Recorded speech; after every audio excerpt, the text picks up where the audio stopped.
ಪ್ರಿಯ ವಿದ್ಯಾರ್ಥಿಗಳೇ, ಎಲ್ಲ ಜೀವಿಗಳಿಗೂ ಆಹಾರ ಬೇಕಲ್ವಾ? ಸೊ ಏನಕ್ಕೆ ಆಹಾರ ಬೇಕು? ನಾವು ಏನಕ್ಕೆ ಆಹಾರ ಸೇವಿಸ್ತೀವಿ?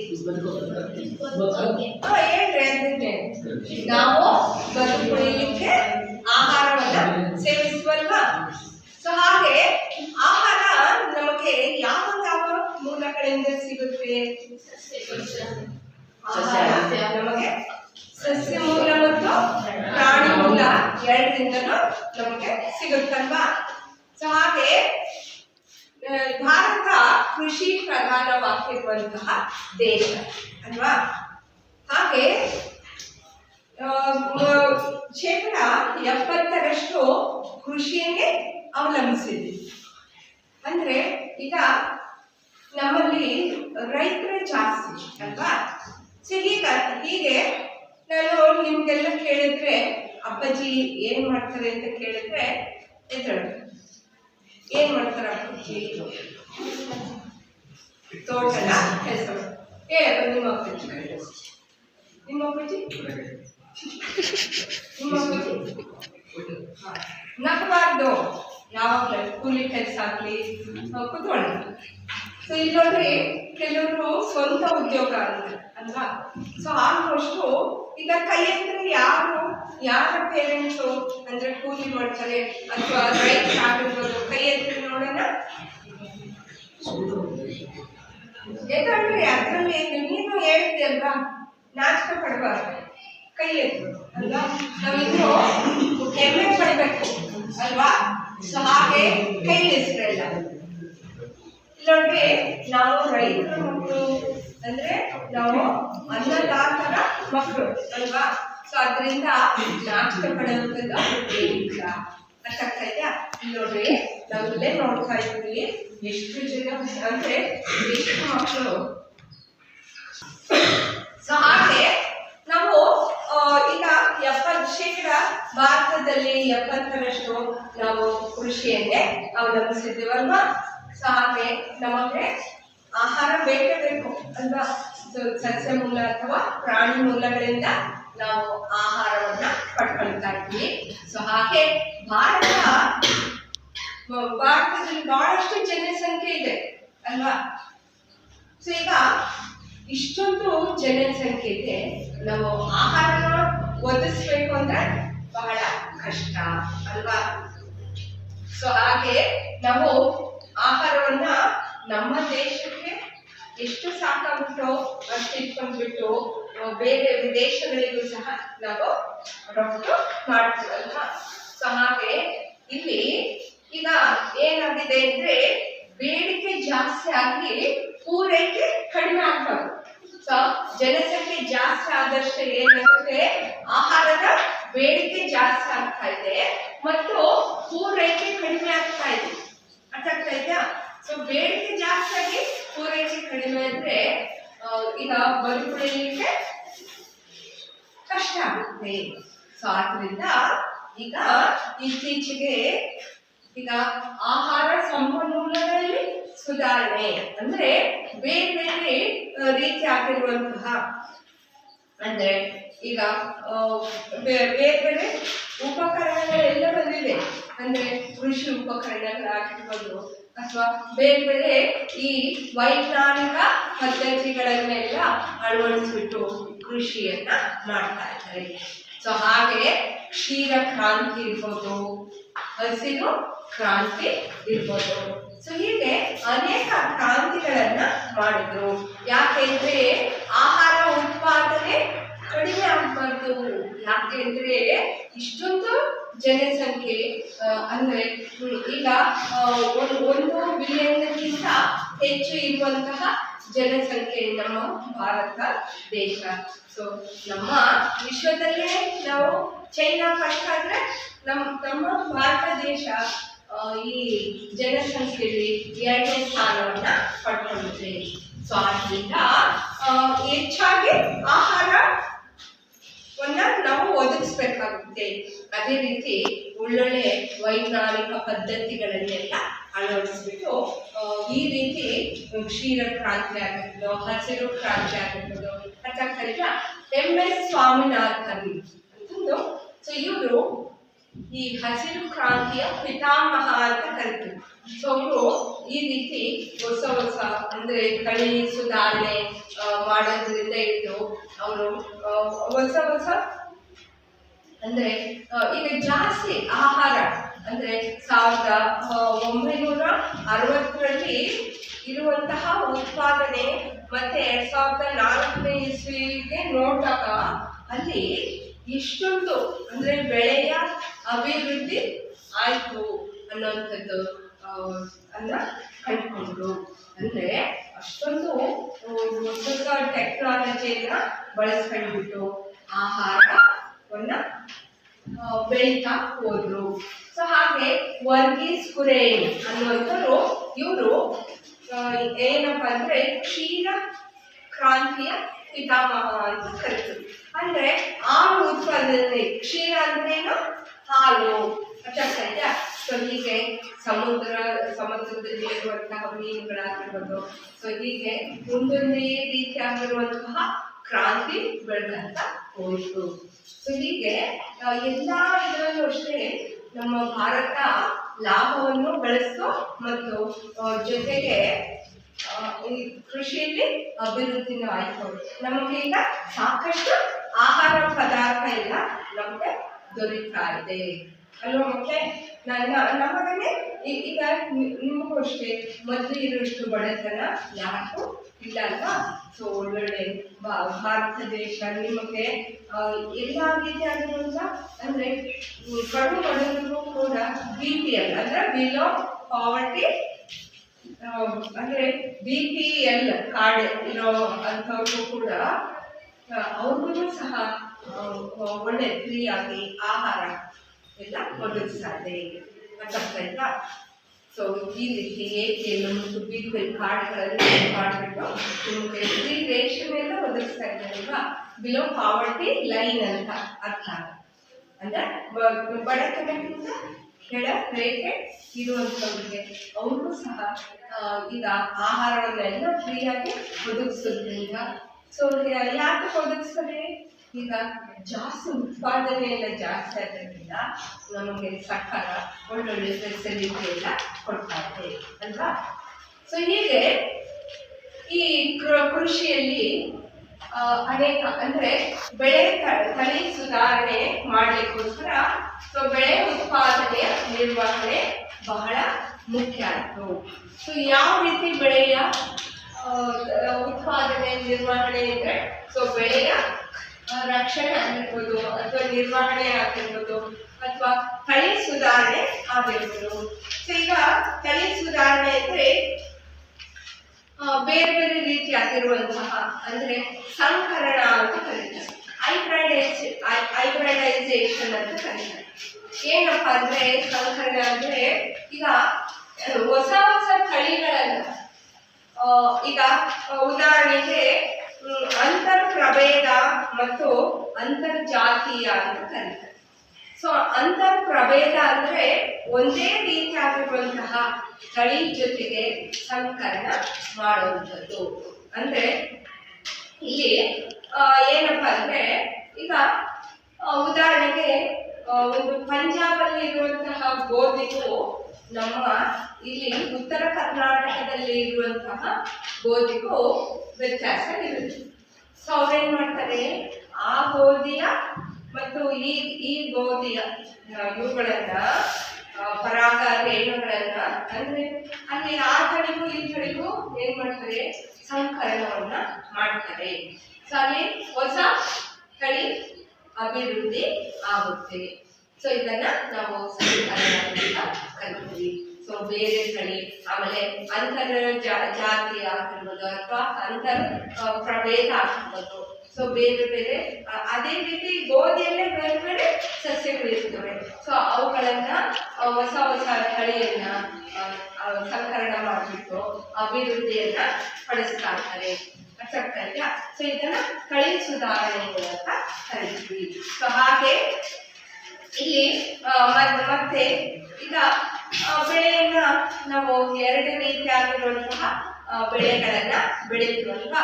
ಖಾರಿಫ್ ಬೆಳೆ ಮತ್ತು ರಬಿ ಬೆಳೆ 8ನೇ ಕ್ಲಾಸಲ್ಲಿ ನೀವು ತಿಳ್ಕೊಂಡಿದ್ದೀರಲ್ವಾ? ಖಾರಿಫ್ ಬೆಳೆ ಮತ್ತು ರಬಿ ಬೆಳೆ ಅಂದ್ರೆ ಏನು, ಖಾರಿಫ್ ಬೆಳೆ ಅಂದ್ರೆ ಏನು ಅನ್ನೋಂಥದ್ದನ್ನ ನೀವು ತಿಳ್ಕೊಂಡಿದ್ದೀರಲ್ವಾ? ಸೊ ಈಗ ಖಾರಿಫ್ ಬೆಳೆ ಅಂದ್ರೆ ಈಗ ಉದಾಹರಣೆಗೆ ಮಳೆಗಾಲದಲ್ಲಿ ಬೆಳೆಯುವಂತಹ ಬೆಳೆಗಳಿಗೆ ನಾವು ಖಾರಿಫ್ ಬೆಳೆ ಅಂತ ಕರಿತೀವಿ. ಸೊ ಇದು ಜೂನ್ನಿಂದ ಅಕ್ಟೋಬರ್ವರೆಗೂ ಬೆಳೆಯುವಂತಹ ಬೆಳೆ ಆಗಿದೆ. ಸೊ ಮಳೆಗಾಲದಲ್ಲಿ ಬೆಳೆಯುವಂತಹ ಬೆಳೆಗಳಿಗೆ ನಾವು ಖಾರಿಫ್ ಬೆಳೆ ಅಂತ ಕರಿತೀವಿ. ಸೊ ಎಲ್ಲಿಂದ ಬೆಳಿತೀವಿ? ಜೂನ್ನಿಂದ ಅಕ್ಟೋಬರ್ವರೆಗೂ ಮಳೆ ಬರ್ತಾನೆ ಇರುತ್ತಲ್ವಾ, ಜೂನ್ನಿಂದ ಅಕ್ಟೋಬರ್ವರೆಗೂ. ಸೊ ಅದೇ ರೀತಿ ಭತ್ತ, ಸೋಯಾ, ಆಮೇಲೆ ಮೆಕ್ಕೆಜೋಳ, ಉದ್ದಿನ ಬೆಳೆ ಇವನ್ನೆಲ್ಲ ನಾವು ಖಾರಿಫ್ ಬೆಳೆ ಅಂತ ಕರಿತೀವಿ. ಸೊ ಅವುಗಳನ್ನೆಲ್ಲ ನಾವು ಮಳೆಗಾಲದಲ್ಲಿ ಜಾಸ್ತಿ ಬೆಳಿತೀವಿ. ಭತ್ತಕ್ಕೆ ನೀರು ಬೇಕಾಗಲ್ವಾ? ಸೊ ಅದರಿಂದ ನೀರು ನಿಂತೇ ಇರುತ್ತೆ. ಅದಕ್ಕೋಸ್ಕರ ಅವುಗಳನ್ನ ನಾವು ಖಾರಿಫ್ ಬೆಳೆ ಅಥವಾ ಮಳೆಗಾಲದಲ್ಲಿ ಬೆಳೆಯುವಂತಹ ಬೆಳೆಗಳಿಗೆ ನಾವು ಖಾರಿಫ್ ಬೆಳೆ ಅಂತ ಕರಿತೀವಿ. ಅವುಗಳನ್ನ ನಾವು ಜೂನ್ನಿಂದ ಅಕ್ಟೋಬರ್ವರೆಗೂ ಬೆಳಿತೀವಿ. ಸೊ ಹಾಗೆ 2ನೇ ಬೆಳೆಯನ್ನ ನಾವು ರಬಿ ಬೆಳೆ ಅಂತ ಕರಿತೀವಿ. ಸೊ ಚಳಿಗಾಲದಲ್ಲಿ ಬೆಳೆಯುವಂತಹ ಬೆಳೆಗಳಿಗೆ ನಾವು ರಬಿ ಬೆಳೆ ಅಂತ ಕರಿತೀವಿ. ಸೊ ಇದನ್ನು ಅಷ್ಟೇ ನವೆಂಬರ್ ಇಂದ ಮತ್ತೆ ಸೆಪ್ಟೆಂಬರ್ವರೆಗೂ ಬೆಳೆಯುವಂತಹ ಬೆಳೆಗಳಿಗೆ ನಾವು ಏನಂತ ಕರಿತೀವಿ? ರಬಿ ಬೆಳೆ ಅಂತ ಕರಿತೀವಿ. ಸೊ ಅದೇ ರೀತಿ ಇಲ್ಲಿ ಗೋಧಿ, ಕಡಲೆ, ಬಟಾಣಿ, ಸಾಸಿವೆ, ಅಗಸೆ ಬೀಜ ಇವುಗಳನ್ನೆಲ್ಲ ಈ ರಬಿ ಬೆಳೆ ಅಂತ ಕರಿತೀವಿ. ಅರ್ಥಾಗ್ತಾಯ್ತಾ? ಸೊ ಹಾಗೆ ನಾವು ಈಗ ನಮಗೆ ಯಾವ ರೀತಿ ಪೋಷಕಾಂಶಗಳು ಬೇಕು ಅದೇ ರೀತಿ ಸಸ್ಯಗಳಿಗೂ ಪೋಷಕಾಂಶ ಬೇಕು ಅಲ್ವಾ? ಈಗ ನೋಡಿ, ನಮಗೆ ಯಾವುದರ ಒಂದು ಪೋಷಕಾಂಶಗಳ ಕೊರತೆ ಇದ್ರೆ ನ್ಯೂನತಾ ಕಾಯಿಲೆಗಳು ಉಂಟಾಗ್ತವೆ. ಅರ್ಥಾಗ್ತಾಯ್ತಾ? ಈಗ ನ್ಯೂನತಾ ಕಾಯಿಲೆಗಳು ಅಂದ್ರೆ ಆಯಾ, ಈಗ ಉದಾಹರಣೆಗೆ ವಿಟಮಿನ್ ಎ ಕೊರತೆ ಆದ್ರೆ ನಮಗೆ ಇರುಳು ಕುರುಳು ಉಂಟಾಗುತ್ತೆ. ಸೊ ಅವಾಗ ಡಾಕ್ಟರು ನಿಮಗೆ ಸಲಹೆ ಕೊಡ್ತಾರಲ್ವಾ, ವಿಟಮಿನ್ ಎ ಟ್ಯಾಬ್ಲೆಟ್ ಕೊಡ್ತಾರೆ, ಅಥವಾ ಚೆನ್ನಾಗಿ ಸೊಪ್ಪು ತಿಂದ್ರೆ ಅಂತ ಹೇಳ್ತಾರೆ, ಅಥವಾ ನಿಮಗೆ ಕ್ಯಾರೆಟ್ ತಿನ್ರಿ, ತರಕಾರಿ ಚೆನ್ನಾಗಿ ತಿನ್ರಿ ಅಂತ ಹೇಳ್ತಾರಲ್ವಾ. ಸೊ ಕಬ್ಬಿಣ ಅಂಶ ಇರುವಂತಹ ಸೊಪ್ಪು ತರಕಾರಿಗಳೆಲ್ಲ ತಿನ್ರಿ, ಕ್ಯಾರೆಟ್ ತಿನ್ರಿ ಅಂತ ಹೇಳ್ತಾರೆ. ಸೊ ಹಾಗೆ ಈಗ ಚರ್ಮ ವಿಟಮಿನ್ ಸಿ ಕೊರತೆ ಇದ್ರೆ ಸ್ಕರ್ವಿ ಅನ್ನುವಂತಹ ಕಾಯಿಲೆ ಉಂಟಾಗುತ್ತೆ. ಸೊ ಹಾಗೆ ನಾವು ಅನೇಕ ಕಾಯಿಲೆಗಳಿಂದ ಬಳಲ್ತೀವಿ. ಅರ್ಥ ಆಗ್ತಾಯ್ತಾ? ಸೊ ಅದೇ ರೀತಿ ಸಸ್ಯಗಳಿಗೂ ಅಷ್ಟೇ, ಸಸ್ಯಗಳಿಗೂ ಏನಾದ್ರು ಪೋಷಕಾಂಶಗಳ ತೊಂದರೆ ಇದ್ರೆ ಅವು ಸಹ ನ್ಯೂನತಾ ಕಾಯಿಲೆಯಿಂದ ಬಳಲುತ್ತವೆ. ಅರ್ಥ ಆಗ್ತಾಯ್ತಾ? ಈಗ ಸಸ್ಯಗಳಲ್ಲಿ ಈಗ ಉದಾಹರಣೆಗೆ ಸಸ್ಯಗಳು ಯಾವ ರೀತಿ ಅಂದ್ರೆ ಪೋಷಕಾಂಶಗಳನ್ನ ಪಡ್ಕೊಂತವಪ್ಪ ಅಂದ್ರೆ, ಸಸ್ಯಗಳು ಗಾಳಿಯ ಮೂಲಕ ಪೋಷಕಾಂಶಗಳನ್ನ ಪಡ್ಕೊಂತವೆ. ನೆಕ್ಸ್ಟ್ ಮಣ್ಣಿನ ಮೂಲಕ ಪೋಷಕಾಂಶಗಳನ್ನ ಪಡ್ಕೊಂತವೆ ಮತ್ತು ನೀರಿನ ಮೂಲಕ ಪೋಷಕಾಂಶಗಳನ್ನ ಪಡ್ಕೊಂತವೆ. ಅರ್ಥ ಆಗ್ತಾಯ್ತಾ? ಈಗ ನೋಡ್ರಿ, ಸಸ್ಯಗಳು ಈಗ ನೀರಿನ ಮೂಲಕ ಯಾವ ಪೋಷಕಾಂಶಗಳನ್ನ ಪಡ್ಕೊಂತವಪ್ಪ ಅಂದ್ರೆ, ನೀರಲ್ಲಿ ಏನಿರುತ್ತೆ? ಯಾವ ಧಾತುಗಳಿರ್ತವೆ? ನೀರಿನ ಅಣುವಿನಲ್ಲಿ ಏನೇನಿರುತ್ತೆ? ನೀರಿನ ಅಣು ಸೂತ್ರ ಏನು? ಎಷ್ಟು ಅಲ್ವಾ? ಎಚ್ ಅಂದ್ರೆ ಏನು?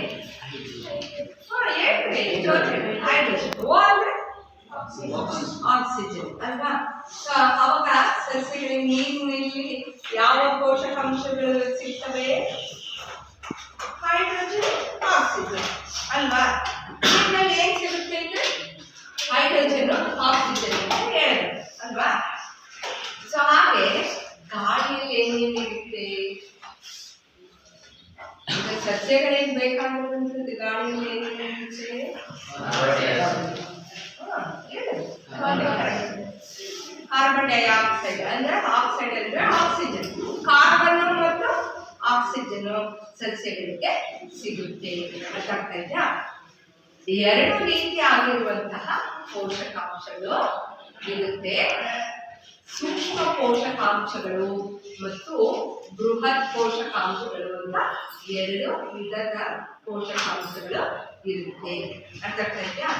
ಈಗ ಸೂಕ್ಷ್ಮ ಪೋಷಕಾಂಶಗಳು ಅಂದ್ರೆ ಸಸ್ಯಗಳಿಗೆ ಕಡಿಮೆ ಪ್ರಮಾಣದಲ್ಲಿ ಬೇಕಾಗಿರುವಂತಹ ಪೋಷಕಾಂಶಗಳಿಗೆ ನಾವು ಸೂಕ್ಷ್ಮ ಅಥವಾ ಕಿರು ಪೋಷಕಾಂಶಗಳು ಅಂತ ಕರಿತೀವಿ.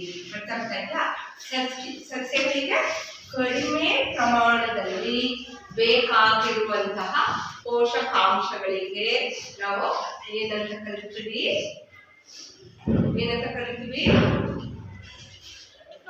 ಸೂಕ್ಷ್ಮ ಅಥವಾ ಕಿರು ಪೋಷಕಾಂಶಗಳು. ಈಗ ಸಸ್ಯಗಳಿಗೆ ಹೆಚ್ಚಾಗಿ ಬೇಕಾಗಿರುವಂತಹ ಪೋಷಕಾಂಶ ಅಂದ್ರೆ ಜಾಸ್ತಿ ಪ್ರಮಾಣದಲ್ಲಿ ಬೇಕಾಗಿರುವಂತಹ ಪೋಷಕಾಂಶಗಳು ಯಾವುದು ಅಂದ್ರೆ ಅದು ಯಾವುದು? ಬೃಹತ್ ಪೋಷಕಾಂಶಗಳು. ಸೊ ಹೆಚ್ಚಿನ ಪ್ರಮಾಣದಲ್ಲಿ ಸಸ್ಯಗಳಿಗೆ ಬೇಕಾಗಿರುವಂತಹ ಪೋಷಕಾಂಶಗಳಿಗೆ ನಾವು ಬೃಹತ್ ಪೋಷಕಾಂಶಗಳು ಅಂತ ಕರಿತೀವಿ. ಸೊ ಇಲ್ಲಿ ಪೋಷಕದಲ್ಲಿ ಈಗ ಸಸ್ಯಗಳಿಗೆ ಸಿಗುವಂತಹ ಪೋಷಕಾಂಶಗಳು ಯಾವ್ಯಾವು ಅನ್ನುವಂಥದ್ದು, ಈಗ ಗಾಳಿಯ ಮೂಲಕ ಕಾರ್ಬನ್ ಮತ್ತು ಆಕ್ಸಿಜನ್ ಸಿಗುತ್ತೆ. ಸೊ ನೆಕ್ಸ್ಟ್ ನೀರಿನ ಮೂಲಕ ಅದಕ್ಕೆ ಹೈಡ್ರೋಜನ್ ಮತ್ತು ಆಕ್ಸಿಜನ್ ಸಿಗುತ್ತೆ. ಸೊ ಹೀಗೆ ನೀರಿನಲ್ಲಿ ಸಸ್ಯಗಳಿಗೆ ಹೈಡ್ರೋಜನ್ ಮತ್ತು ಆಕ್ಸಿಜನ್ ಸಿಗುತ್ತೆ. ಹಾಗೆ ಮಣ್ಣಿನಲ್ಲಿ ಸಸ್ಯಗಳಿಗೆ ಸಿಗುವಂತಹ ಬೃಹತ್ ಪೋಷಕಾಂಶಗಳು ನೈಟ್ರೋಜನ್, ಫಾಸ್ಫರಸ್ ಅಂದ್ರೆ ರಂಜಕ, ಗಂಧಕ, ಪೊಟ್ಯಾಷಿಯಂ, ಕ್ಯಾಲ್ಸಿಯಂ, ಮೆಗ್ನೀಷಿಯಂ, ಆಮೇಲೆ ಸಲ್ಫರ್. ಸೊ ಇವಿಷ್ಟು ಬೃಹತ್ ಪೋಷಕಾಂಶಗಳು ಅಂದ್ರೆ ಸಸ್ಯಗಳಿಗೆ ಹೆಚ್ಚಿನ ಪ್ರಮಾಣದಲ್ಲಿ ಬೇಕಾಗಿರುವಂತಹ ಪೋಷಕಾಂಶಗಳು ಆಗಿವೆ. ಸೊ ಹಾಗೆ ಸೂಕ್ಷ್ಮ ಪೋಷಕಾಂಶಗಳು ಕಬ್ಬಿಣ, ಮ್ಯಾಂಗನೀಸ್, ಬೋರಾನ್, ಸತು, ತಾಮ್ರ, ಮಾಲಿಬ್ಡಿನಮ್ ಮತ್ತು ಕ್ಲೋರಿನ್. ಸೊ ಹೀಗೆ ಈ ಪೋಷಕಾಂಶಗಳು ಸಸ್ಯಗಳಿಗೆ ಬಹಳಷ್ಟು ಅಂದ್ರೆ ಬೃಹತ್ ಪ್ರಮಾಣದಲ್ಲಿ ಬೇಕಾಗಿರುವಂಥದ್ದು. ಅರ್ಥಾಯ್ತಾ?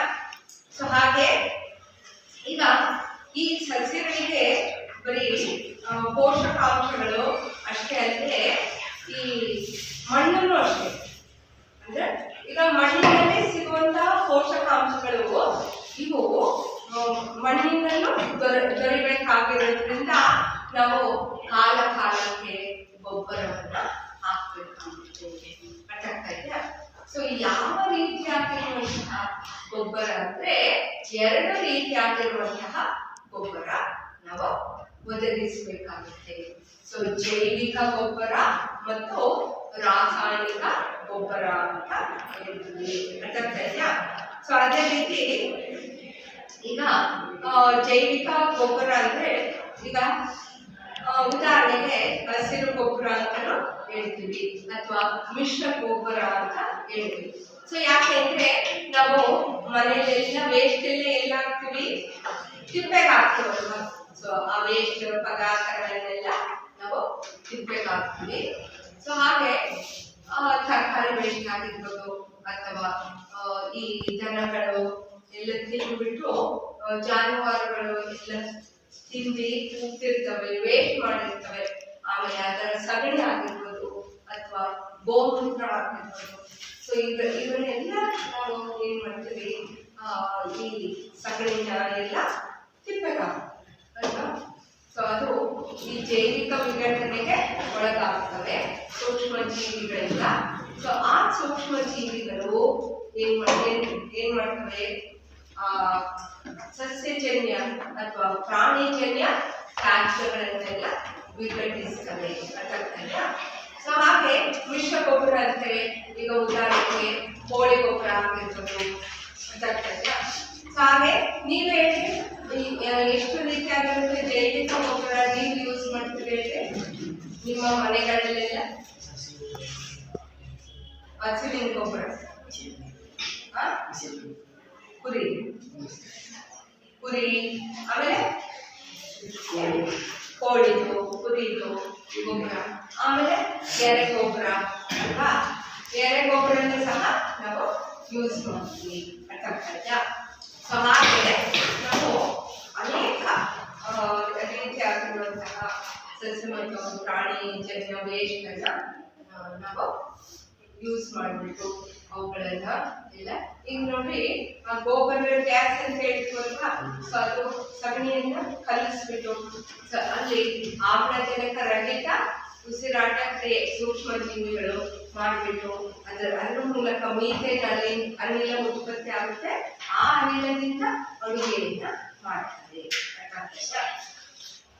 ಸೊ ಈ ರೀತಿ ಈ ಜೈವಿಕ ಗೊಬ್ಬರವನ್ನ ನಾವು ಈ ದನ ಕರುಗಳಿಗೆ ಬರುವಂತ ಗೊಬ್ಬರವನ್ನ ನಾವು ಸಸ್ಯಗಳಿಗೆಲ್ಲ ಉಪಯೋಗಿಸ್ತೀವಿ, ಗೊತ್ತಾಗ್ತದಾ? ಸೊ ಈ ಸಸ್ಯಗಳಿಂದ ಅಂದ್ರೆ ಅವುಗಳಿಗೆ ಪೋಷಕಾಂಶಗಳು ಕಡಿಮೆ ಒದಗಿಸಿದ್ರು ಆರೋಗ್ಯಕರ ಆಗುತ್ತವೆ. ಸೊ ಹಾಗೆ ಈಗ ವಾಣಿಜ್ಯ ಬಳಕೆಗಾಗಿ ಹೆಚ್ಚಾಗಿ ಈ ಕಾರ್ಖಾನೆಗಳಲ್ಲೆಲ್ಲ ನಾವು ಏನನ್ನು ಬಳಸ್ತೀವಿ?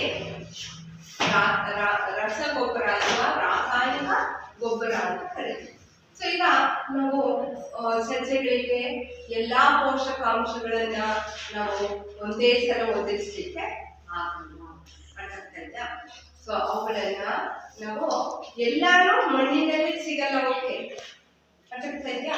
ಈಗ ನಾವೆಲ್ಲ ನೋಡಿರ್ಬೋದು ಕೆಲವೊಂದ್ಸಲ ಈ ರಂಜಕ ಗಂಧಕ ಇವೆಲ್ಲ ಕಡಿಮೆ ಆದ್ರೆ ಸಸ್ಯಗಳ ಎಲೆ ಎಲ್ಲ ಹಳದಿ ಬಣ್ಣಕ್ಕೆ ಬದಲಾಗ್ಬಿಟ್ಟು ಎಲೆ ಎಲ್ಲ ಉದುರ್ತಾ ಇರ್ತಾವ. ನೋಡಿದ್ರ ಹಳದಿ ಬಣ್ಣಕ್ಕೆ ಎಲೆ ತಿರುಗ್ತಾವ, ನೋಡಿದ್ರ ಹಣ್ಣಾಗ್ಬಿಟ್ಟು ಹಾಗೆ ಉದುರ್ತಾವ, ಗೊತ್ತಾಗ್ತದಾ? ಸೊ ಹೀಗೆ ಇವುಗಳನ್ನ ಅಂದ್ರೆ ಈಗ ಸಸ್ಯಗಳು ಎತ್ತರವಾಗಿ ಬೆಳೆಯದೇ ಇಲ್ಲ ಕೆಲವು ಸಸ್ಯಗಳು. ಸೊ ಈ ರೀತಿ ಪೋಷಕಾಂಶಗಳ ಕೊರತೆ ಇದ್ದಾಗ ಸಸ್ಯಗಳು ಬೆಳೆಯದೇ ಇಲ್ಲ, ಆಮೇಲೆ ಇಳುವರಿ ಎಲ್ಲ ಏನಾಗುತ್ತೆ? ಕಡಿಮೆ ಆಗುತ್ತೆ, ಅರ್ಥಾಗ್ತದೆಯಾ? ಸೊ ಅದಕ್ಕೆ ನಿಮ್ಮ ಪೇರೆಂಟ್ಸ್ ಎಲ್ಲ ಗೊಬ್ಬರ ಹಾಕ್ತಾರಲ್ವಾ, ನೀವು ನೋಡಿದಿರಲ್ವಾ? ಸೊ ಯಾವ ತರ ಗೊಬ್ಬರಕ್ಕೆ ಉದಾಹರಣೆ ಹೇಳಿ ನೋಡೋಣ. Very good. Urea, ammonia, super phosphate ಅಲ್ವಾ? ಸೊ ಇಷ್ಟು ಎಲ್ಲ ಗೊಬ್ಬರಗಳನ್ನೆಲ್ಲ ನಾವು ಬಳಸ್ತೀವಿ. ಸೊ ಅದೇ ರೀತಿ ನಿಮ್ಮ ಮನೆಗಳಲ್ಲಿ ನೀವೆಲ್ಲ ನೋಡ್ತೀರಲ್ವಾ? ಸೊ ಈ ರೀತಿ ಪಕ್ಕ ಹೊಲದಲ್ಲೆಲ್ಲ ನೋಡ್ತೀವಿ ಗೊಬ್ಬರ ಎಲ್ಲ ಕಳ್ತಾ ಹೋಗೋದು. ಸೊ ಯಾಕೆಂದ್ರೆ ಕೆಲವು ಪೋಷಕಾಂಶಗಳ ಕೊರತೆ ಇರಬಾರ್ದು ಅಂದ್ಬಿಟ್ಟು ಗೊಬ್ಬರವನ್ನ ಹಾಕ್ತಾರೆ. ಸೊ ಅದೇ ರೀತಿ ಕೆಲವು ಸಲ ಏನಾಗುತ್ತೆ ಅಂದ್ರೆ ಗೊಬ್ಬರ ಎಲ್ಲ ಕೆಲವು ಸಲ ಜಾಸ್ತಿ ನೀರು ಬಿಟ್ಟರೆ ಏನಾಗುತ್ತೆ? ಕೊಚ್ಚಿ ಹೋಗ್ತಿರುತ್ತೆ ಅಥವಾ ಸಸ್ಯಗಳಿಗೂ ಸಿಗಲ್ಲ. ಸೊ ಮಳೆಗಾಲದಲ್ಲೂ ಅಷ್ಟೇ ಗೊಬ್ಬರ ಎಲ್ಲ ಏನಾಗುತ್ತೆ? ಮೇಲ್ಪದರದ ನೀರೆಲ್ಲ ಕೊಚ್ಚೋದಾಗ ಸಸ್ಯಗಳಿಗೆ ಕಡಿಮೆ ಪ್ರಮಾಣದಲ್ಲಿ ದೊರೆಯುತ್ತೆ, ಅರ್ಥಾಗ್ತದೆಯಾ? ಸೊ ಹಾಗೆ ಬರೀ ಮಣ್ಣು ಗೊಬ್ಬರ ಇದ್ರೆ ಸಾಕು. ಸೊ ನೀರಾವರಿನೂ ಬಹಳ ಮುಖ್ಯ ಆಗುತ್ತೆ, ಅರ್ಥಾಗ್ತದೆಯಾ? ಸಸ್ಯಗಳಿಗೆ ನಾವು ಕಾಲಕ್ಕೆ ನೀರನ್ನ ಒದಗಿಸುವುದನ್ನ ನಾವು ನೀರಾವರಿ ಅಂತ ಕರಿತೀವಿ, ಅರ್ಥಾಗ್ತದೆಯಾ? ಸೊ ಹಾಗೆ ನಿಮ್ಮಲ್ಲಿ ಎಲ್ಲೆಲ್ಲಿ ನೀರು ಸಿಗುತ್ತೆ ಅಂದ್ರೆ ನಿಮ್ಮ ಹೊಲದಲ್ಲೆಲ್ಲ ಯಾವ ಮೂಲದಿಂದ ನೀರನ್ನ ಪಡ್ಕೊಳ್ತೀರ? ಅಂದ್ರೆ ಈಗ ಬೇರೆ ಬೇರೆ ನೀರಿನ ಮೂಲಗಳಿರ್ತಾವ ಅಲ್ವಾ? ಕೆರೆ, ಬಾವಿ, ಕೆಲವು ಸಲ ಬೋರ್ ಇರುತ್ತೆ, ಅರ್ಥಾಗ್ತದೆಯಾ? ಕೆಲವರ ಹಳ್ಳಗಳಿಂದ ನೀರನ್ನ ಪಡ್ಕೊಳ್ತಾರೆ, ಕೆಲವರು ಮಳೆ ನೀರನ್ನೇ ಅವಲಂಬಿಸಿರ್ತಾರೆ. ಸೊ ನಿಮ್ಮಲ್ಲಿ ಯಾವ ರೀತಿಯಾಗಿರುವಂತಹ ನೀರಿನ ಮೂಲವನ್ನು ಬಳಸ್ತೀರಾ? ನಿಮ್ಮ ಹೊಲದಲ್ಲಿ ಯಾವ ಬಳಸ್ತಾರೆ? ಬೋರ್ ನೀರ. ಸೊ ನಿಖಿಲ್ ಕುಮಾರ್ ಅವರ ಹೊಲದಲ್ಲಿ ಬೋರ್ ನೀರನ್ನ ಬಳಸ್ತಾರೆ. ಅರ್ಥ ಆಗ್ತಾ ಇದೆಯಾ? ಕೂತ್ಕೊಳ್ಳಿ. ಸೊ ಕೆಲವು ಕಡೆ ಕೆರೆ ಎಲ್ಲ ಇರುತ್ತೆ ಅಲ್ವಾ, ಇನ್ನು ಕೆಲವು ಇದರಲ್ಲಿ ಊರಲ್ಲಿ ಚಾನಲ್ ಇರುತ್ತೆ. ಅರ್ಥ ಆಗ್ತಾ ಇದೆಯಾ? ಈ ಚಾನಲ್ಗಳು ಎಲ್ಲ ಅದರ ಮೂಲಕ ನೀರನ್ನ ಅವರು ಒದಗಿಸ್ತಾರೆ. ಅರ್ಥ ಆಗ್ತಾ ಇದೆಯಾ? ಸೊ ಹಾಗೆ ಈಗ ನೀರಾವರಿಯಲ್ಲಿ ಬೇರೆ ಬೇರೆ ಪದ್ಧತಿಗಳು ಇರ್ತವೆ. ಸೊ ತುಂತುರು ನೀರಾವರಿ ಪದ್ಧತಿ ಆಗಿರ್ಬೋದು, ಹನಿ ನೀರಾವರಿ ಪದ್ಧತಿ ಆಗಿರ್ಬೋದು. ಅರ್ಥ ಆಗ್ತಾ ಇದೆಯಾ? ಕಾಲುವೆ ನೀರಾಗಿರ್ಬೋದು. ಅರ್ಥ ಆಗ್ತಾ ಇದೆಯಾ? ಸೊ ಹಾಗೆ ಈಗ ಯಾಕೆ ಈ ತುಂತುರು ಆಗಿರ್ಬೋದು ಅಥವಾ ಹನಿ ನೀರಾವರಿಯನ್ನ ರೈತರು ಅದನ್ನ ಬಳಸ್ತಾರಪ್ಪ ಅಂದ್ರೆ, ಈಗ ನೀರು ವೇಸ್ಟ್ ಆಗ್ಬಾರ್ದಲ್ವಾ. ಅಂದ್ರೆ ಈಗ ಉದಾಹರಣೆಗೆ ಹನಿ ನೀರಾವರಿ ಯೋಜನೆ ಅಂದ್ರೆ ಡ್ರಿಪ್ ಇರಿಗೇಷನ್ ಇಂದ ಒಂದೊಂದೇ ಹನಿ ಬೇರಿಗೆ ಹೋಗೋ ರೀತಿ ಮಾಡ್ತಾರೆ ಅಲ್ವಾ. ಸೊ ಅಲ್ಲಿ ನೀರು ಪೋಲಾಗಲ್ಲ. ಈಗ ಮಳೆಗಾಲದಲ್ಲಿ ನೀರು ಬೇಕಾದಷ್ಟು ಸಸ್ಯಕ್ಕೆ ಒದಗಿಸ್ತೀವಿ. ಅದೇ ರೀತಿ ಈಗ ನಮಗೆ ಬೇಸಿಗೆ ಕಾಲದಲ್ಲಿ ನೀರು ಅಂದ್ರೆ ನೀರು ನಮಗೆ ಸಿಗೋದೇ ಕಷ್ಟ ಅಲ್ವಾ. ಅದಕ್ಕೋಸ್ಕರ ಹನಿ ನೀರಾವರಿ ಯೋಜನೆಯಿಂದ ಒಂದೊಂದೇ ಹನಿ ಸಸ್ಯಗಳ ಬೇರುಗಳಿಗೆ ಒದಗಿಸೋದ್ರಿಂದ ನೀರನ್ನ ನಾವು ಉಳಿತಾಯ ಮಾಡಬಹುದು. ಅರ್ಥ ಆಗ್ತಾ ಇದೆ? ಸೊ ಹಾಗೆ ತುಂತುರು ನೀರಾವರಿ ಯೋಜನೆ, ಸೊ ಸ್ಪ್ರಿಂಕ್ಲರ್ ಅಂತ ಕರಿತೀವಲ್ವಾ, ನೋಡಿದಿರಲ್ವಾ. ಸೊ ಈ ರೀತಿ ರೊಟೇಟ್ ಆಗ್ತಾ ಇರುತ್ತೆ. ಅಲ್ಲೂ ಅಷ್ಟೇ ಹನಿ ಹನಿ ನೀರು ಸಸ್ಯದ ಮೇಲೆ ಬೀಳುತ್ತೆ.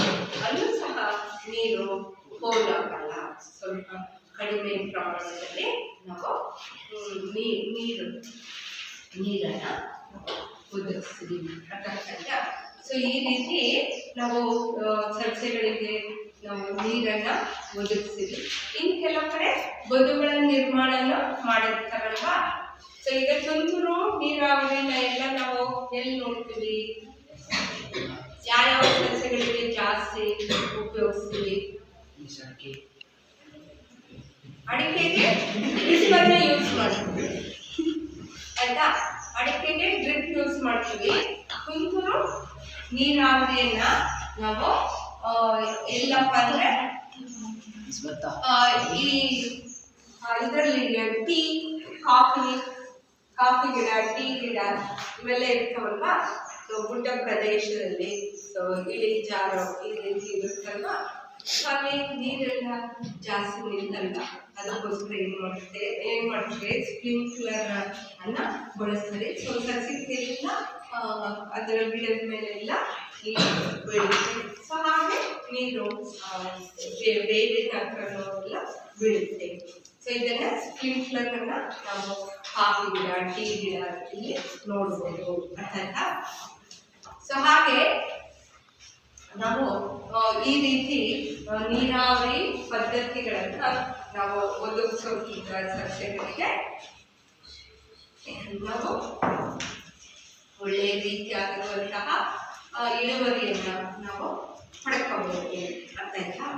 ಸೊ ಹಾಗೆ ನಾವು ಇಲ್ಲಿ ಬೆಳೆದಿರುವಂತಹ ಧಾನ್ಯಗಳನ್ನ ನಾವು ಸರಿಯಾದ ಮಟ್ಟದಲ್ಲಿ ನಾವು ಶೇಖರಣೆಯನ್ನ ಮಾಡಬೇಕು. ಅರ್ಥ ಆಗ್ತಾ ಇದೆಯಾ? ಸೊ ಅದನ್ನ ನಾವು ಶೇಖರಣೆ ಮಾಡಬೇಕು ಅಂದ್ರೆ ಕೀಟ ಪಿಡುಗುಗಳಿಂದ ನಾವು ದೂರ ಮಾಡಬೇಕು. ಅರ್ಥ ಆಗ್ತಾ ಇದೆಯಾ? ಸೊ ಅವುಗಳಿಂದ ನಾವು ಅಂದ್ರೆ ಈ ಹುಳುಗಳು ತಿನ್ನೋದ್ರಿಂದ ನಾವು ಆಮೇಲೆ ಧಾನ್ಯಗಳನ್ನ ಚೆನ್ನಾಗಿ ಒಣಗಿಸಿ ಗೋದಾಮುಗಳಲ್ಲಿ ಶೇಖರಣೆಯನ್ನ ಮಾಡಬೇಕು. ಅರ್ಥ ಆಯ್ತು? ಸೊ ಹಾಗೆ ಈ ಪಾಠ ಎಲ್ಲ ಅರ್ಥ ಆಯ್ತು ಅಂತ ತಿಳ್ಕೊಳ್ತೀನಿ ಅಲ್ವಾ.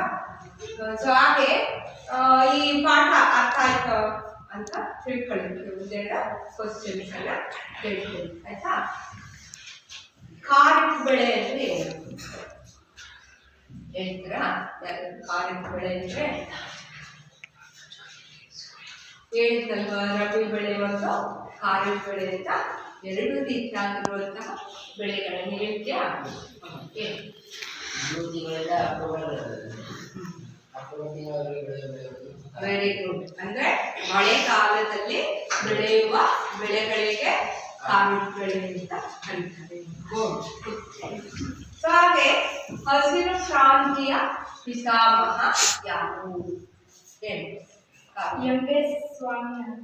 Very good. ಎಂ.ಎಸ್. ಸ್ವಾಮಿನಾಥನ್ ಅವರ ನಾವು ಹಸಿರು ಕ್ರಾಂತಿಯ ಪಿತಾಮಹ ಅಂತ ಕರಿತೀವಿ. ಅರ್ಥ ಆಗ್ತಾ ಇದೆಯಾ?